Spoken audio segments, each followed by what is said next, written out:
Well, my name is Dan, and before I became a Christian, my life was a mess. Everything about my life.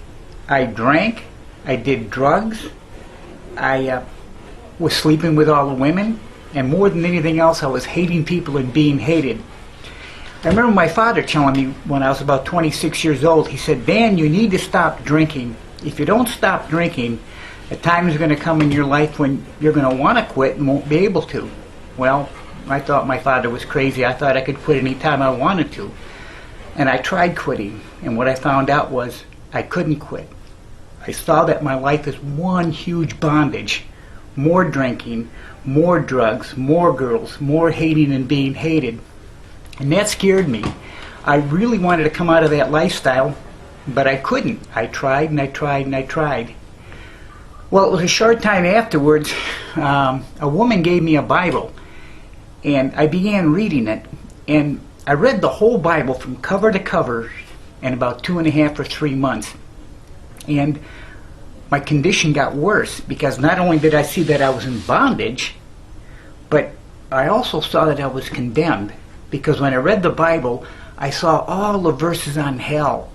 I saw the weeping and gnashing of teeth, and sinners will not inherit the kingdom of God. And I saw myself as a sinner, a drunkard, these 4 things, a drunkard, doing drugs and the girls and hating and being hated, and I felt so condemned, and that scared me. Well, I continued reading the Bible, and I began praying, Lord, would you please, please, please get me out of this bondage, get me out of this bondage.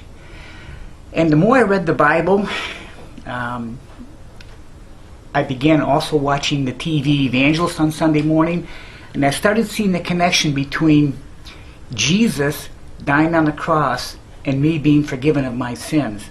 Now, I didn't understand it fully then like I do now. I mean, I really understand the atonement now. You know, I understand Jesus died for all of my sins, my drunkenness, my drugs, my girls, my hate, all of that stuff Jesus died for. All of that stuff was piled up on Jesus, and God punished Jesus instead of me, and He'll never punish me. But I didn't know that back then.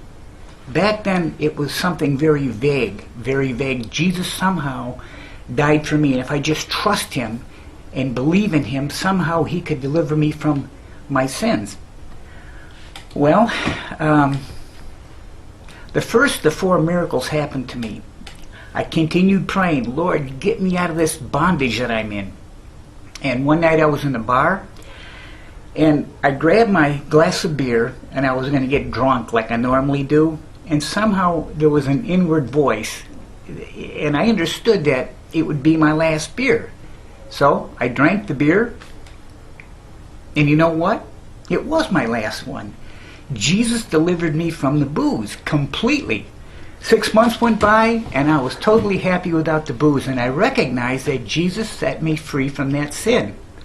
Well, the second miracle happened to me. I was still doing the drugs, smoking dope and dropping acid, and one day I was witnessing to a girl, and she said, Dan, you're stoned.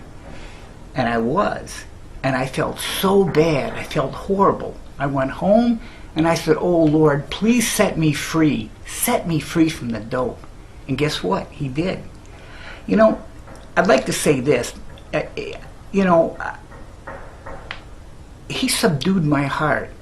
It seemed like He just conquered those 2 sins in my life, the drugs and the booze. And it wasn't difficult for me to give those things up, because now I hated them. Whereas 2 years before, I just loved those sins, but now I hated Him. He totally changed my heart. Well, the third miracle happened to me. I was still sleeping with the girls, and one night, this happened in Silver City, New Mexico, I picked up this girl, and we ended up in a motel room. We were both laying stark naked under the sheets. I rolled over in bed, and what do you think I saw? I saw Gideon's Bible. Oh, and I thought, oh no, the Gideon's Bible, what do I do now? And so I knew exactly where to turn. I opened up to 1 Corinthians chapter 6, about verse 9. It says, fornicators will not inherit the kingdom of God. And I knew something clicked inside of me again, and I understood that I couldn't sleep with her. And so I turned to her and said, I can't do this tonight. We cannot do this tonight. And she said, "Why not? Are you gay?" And I said, "No, no, I'm not gay."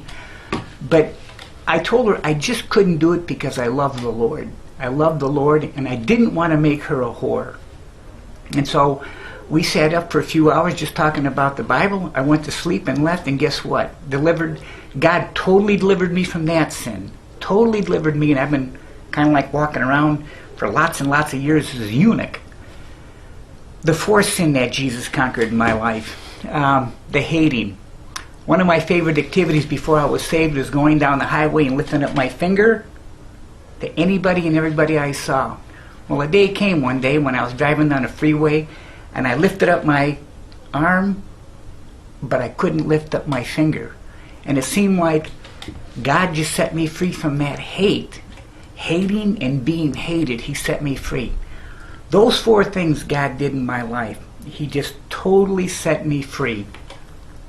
Well, time passed, and one thing led to another, and I ended up being a missionary, and I'm located way up inside the Arctic Circle in Russia. And I want to say four things about missions.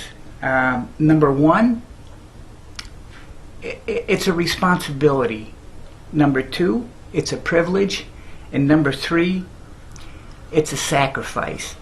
But I want to tell you, I never made a sacrifice, not once. The responsibility. When we first went up inside the Arctic Circle in Russia, we live in a populated area of about 10,000 people, and not one person was a Christian.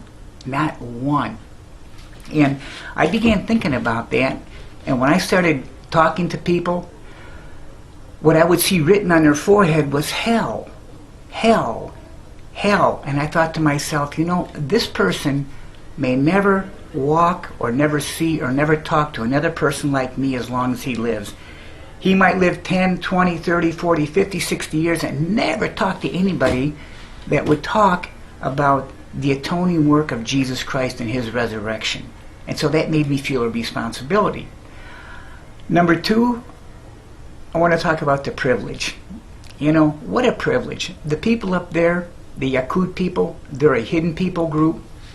Just recently, they've had the New Testament translated into their own language.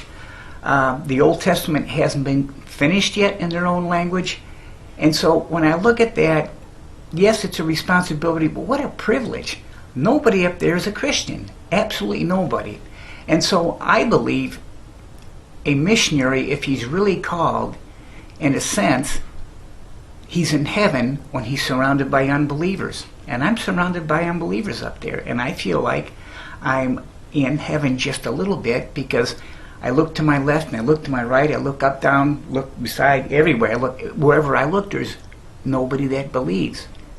And so I have the opportunity of just sharing the gospel with anybody and everybody all the time. The responsibility. We talked about that, the privilege, the sacrifice. I remember reading what David Livingstone once said. He said this, he said, he never made a sacrifice. And I feel the same way. I love what I'm doing up there. I look at my life and I realize that I would not change one thing in my life. I love the life that God has given me, and I'm very happy doing what I'm doing. That's it.